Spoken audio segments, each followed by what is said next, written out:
আসসালামু আলাইকুম। সবাই কেমন আছেন? আলহামদুলিল্লাহ, আমি ভালো আছি। আর ছাদে আসলে মনটা এমনিতেই ভালো হয়ে যায় এই ফুলগুলো দেখে।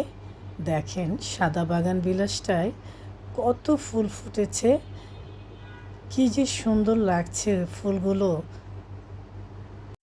সবাই ছাদে ফুল গাছ লাগাবেন, ফল গাছ লাগাবেন, দেখবেন মনটা কত ভালো থাকবে।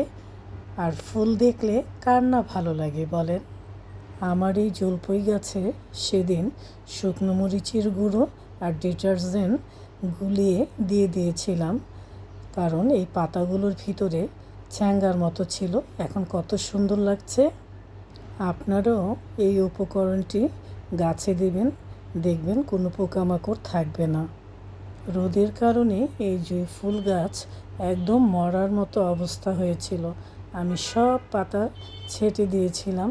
এখন দেখেন মাশাআল্লাহ দিলে কত সুন্দর ফুল ফুটেছে। গাছ শুধু লাগালেই হয় না, তার যত্নও নিতে হয়। যত্ন নিলে অবশ্যই ফুল ফুটে, ফল হয়, আর তখনই তো শান্তি। আর আজকে কি রান্না করলাম চলেন দেখি।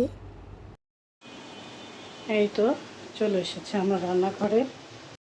আজকে রুই মাছ দিয়ে কাঁচা টমেটো দিয়ে তরকারি রান্না করব, আর খেতে কিন্তু দারুণ লাগবে।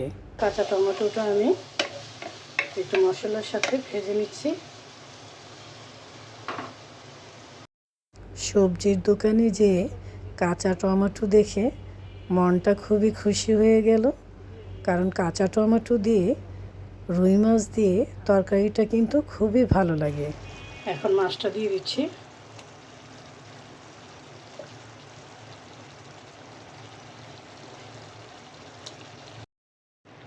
আজকের তরকারিটা দেখে একদমই মনে হচ্ছে শীত চলে এসেছে, আর শীতের মধ্যেই তো কাঁচা টমেটো পাওয়া যায়। আজকেই ফার্স্ট কাঁচা টমেটো দিয়ে রুই মাছ দিয়ে রান্না করলাম, এতেও কিন্তু দারুণ লাগে। আর চিংড়ি মাছ রান্না করছি।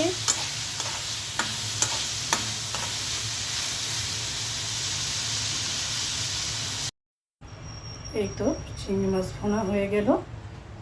আর টমেটো দিয়ে মুসুরির ডাল রান্না করছি।